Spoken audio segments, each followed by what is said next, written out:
इथं या बुलढाणा अर्बन बँकेच्या समोर ही गर्दी लागलेली आहे. आपण बी आलेलो आहात. नेमकं काय कारण आहे इथं जमण्याचं? हे माझं नाव मंगल श्रीरंग मुंडे.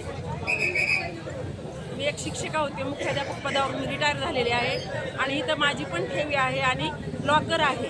परंतु मला काल समजलं यूट्यूबवर, मी गावाला गेलेले होते आणि असं झालेलं आहे प्रकार म्हणून मला समजल्यानंतर मी इथं आलेले आहे.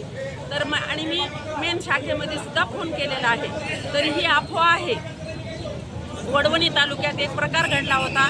एक जणाची ठेवी होती आणि त्यांनी गोल्ड लोन घेतलेलं होतं. तर गोल्ड लोनची मुदत संपलेली आहे असं, आणि गोल्ड लोनचं व्याज आणि ते भरलेलं नसल्यामुळं त्यांना नोटीस पाठवण्यात गेली आणि नोटीस पाठवली.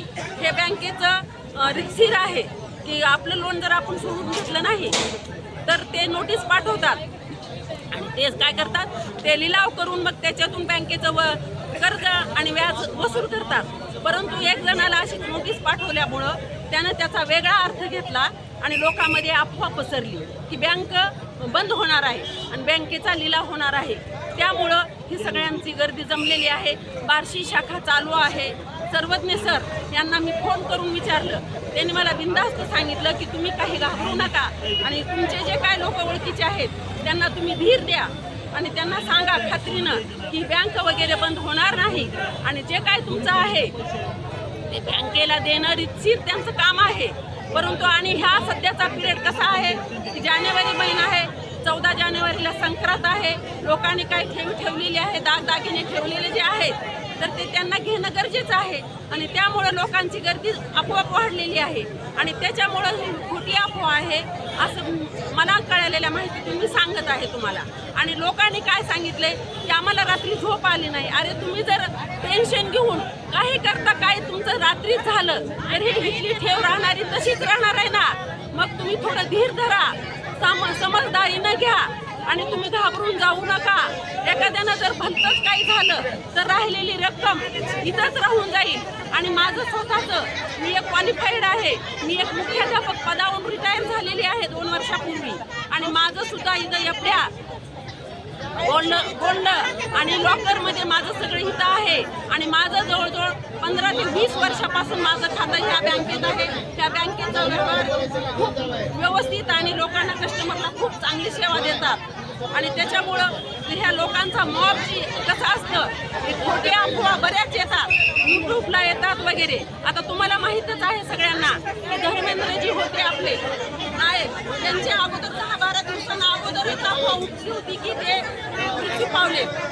हे मग जे यूट्यूबवर येणाऱ्या सगळ्या बातम्या खऱ्या असतात असं काही नाही. म्हणून ह्या लोकांनी काय करावं, धीर द्यावा, धरावा आणि आपलं जे काय आहे तुमचं बँकेला देणं आहे. मी संबंधित मेल कर्मचाऱ्याशी संपर्क साधला आहे आणि त्यांनी सांगितलं आहे की तुमचं जे काय आहे बँकेत ठरलेलं ते आम्हाला रितसीर देणं गरजेचं आहे. परंतु ते कर्मचारी सुद्धा एक माणसं आहे. एका माणसापुढं जर 100 लोक तुम्ही उभा राहिलात तर तो माणूस कुणाला कोण देणार आहे. त्याच्यामुळं त्या जनतेनं एवढा त्याचा काय उहापोह करू नाही आणि घाबरू नाही. तुमचं सगळं जे आहे फक्त रितसीर व्यवस्थित प्रमाणे घ्या. तुमचं काही हे कुठं बुडणार नाही किंवा काही जाणार नाही याची काळजी घ्या आणि आपल्या जीवाला, समजा जीविकाला सांभाळा. तुमचा जीव आहे तर हे सगळं लोन आहे, कर्ज आहे किंवा सगळं सोनं आहे, पैसे आहेत. तुमचा जीवच जर काही घाबरून गेला, जसं करोना महामारीमध्ये झालं, करोना महामारीत कसं झालं, काही लोकांना करोना नव्हता तरी ते घाबरून गेले.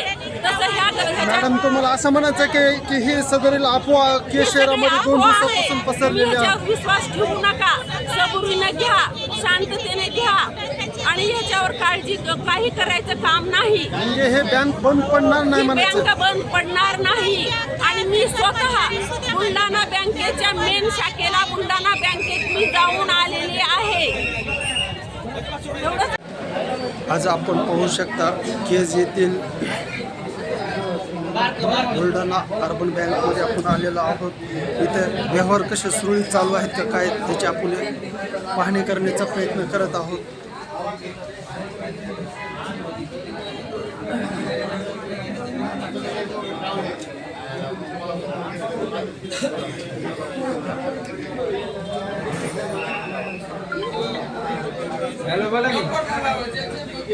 आज आपण या बँकमध्ये आलेलो आहात. नेमकं व्यवहार कसे चालू आहेत? सुरळीतपणे चालू आहेत की कसे आहेत?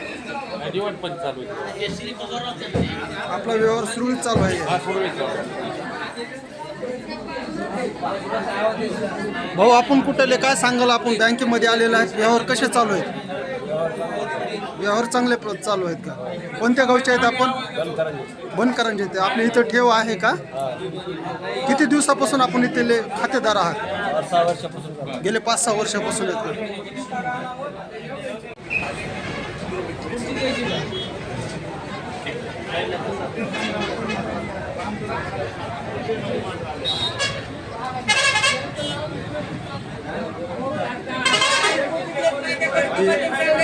या बँकमध्ये पोलीस प्रशासनाचा तगडा बंदोबस्त आहे.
तर काल रात्रीपासून के शहरामध्ये आपल्या शाखेमध्ये असंख्य ग्राहक इथं जमलेले आहेत आणि गोंधळ चालू आहे. नेमका हा काय प्रकार आहे?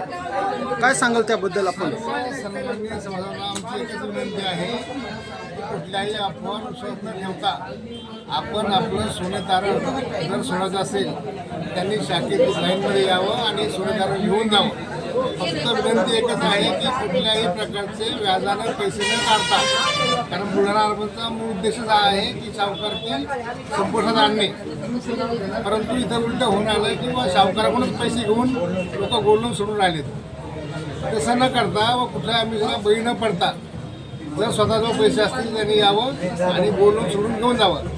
शेवटच्या ग्राहकापर्यंत रात्री 10, 11, 12 वाजेपर्यंत सुद्धा बँक चालू राहणार आहे. शेवटच्या ग्राहकापर्यंत आम्ही गोल्ड लोन सोडून देणार आहे. सर, हे अफवा नेमकी कशामुळे 2 दिवसापासून पसरले? ती तुम्ही लोकांना विचारा. आम्ही तर समर्थ आहोत सगळ्या गोष्टी हे करायला, हँडल करायला आणि लोकांचं सोनं द्यायला आणि पैसे द्यायला सुद्धा. आज रोजी तर आपल्या शाखेचे व्यवहार सध्या सुरळीत चालू आहे असं दिसून येतं. एक तुम्हाला एक माफी बोलतो की आम्हाला जर समजा तसं काही व्यवसाय असता तर परवाशीच आम्ही कुलूप लावून निघून गेलो असतो. पण परवाशीसुद्धा रात्री की आम्ही रात्र बोलतो. कालही तुम्ही ग्राहकांना विचारू शकता आम्हाला विचारल्यापेक्षा की रात्री पूर्ण रात्रभर टँक चालू होते. सकाळी सुद्धा बँक बंद केलेली आहे आम्ही इथंच आहोत. सकाळपासून सुद्धा व्यवहार नीट सुरू आहेत आणि संध्याकाळपासून सुद्धा व्यवहार सुरू आहे आणि उद्या पण राहणार आहे. म्हणजे केज शहरातील ही शाखा अर्बनचं गोल्ड लोन 5,000 कोटी आहे आणि बुलढाणा अर्बनमध्ये स्वतःचं लिमिट म्हणजे काय ती जवळपास 8,000 कोटीची आहे. 4,000 कोटीचं लिक्विडिटी आमच्याकडे आहे. बुलढाणा अर्बनची स्वतःचे गोडाऊन आहेत 300, शाळा आहेत, एक सामाजिक संस्था आहे, मोठी उदयासाची संस्था आहे.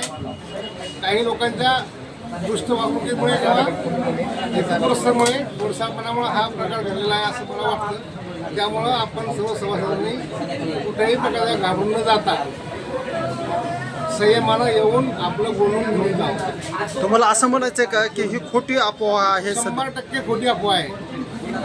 यापुढेही केज शहरामध्ये आपली शाखा 200% केज शहरामध्ये नाही, पूर्ण महाराष्ट्रामध्ये शाखा सुरू असतात. आपल्याला काय वाटतं सर? मी तर सांगितलं तुम्हाला हे अफवा आहे आणि केवळ अफवावर विश्वास ठेवू नये. आपण हे अफवेच्या संबंधाने काही तक्रार करणार आहात का?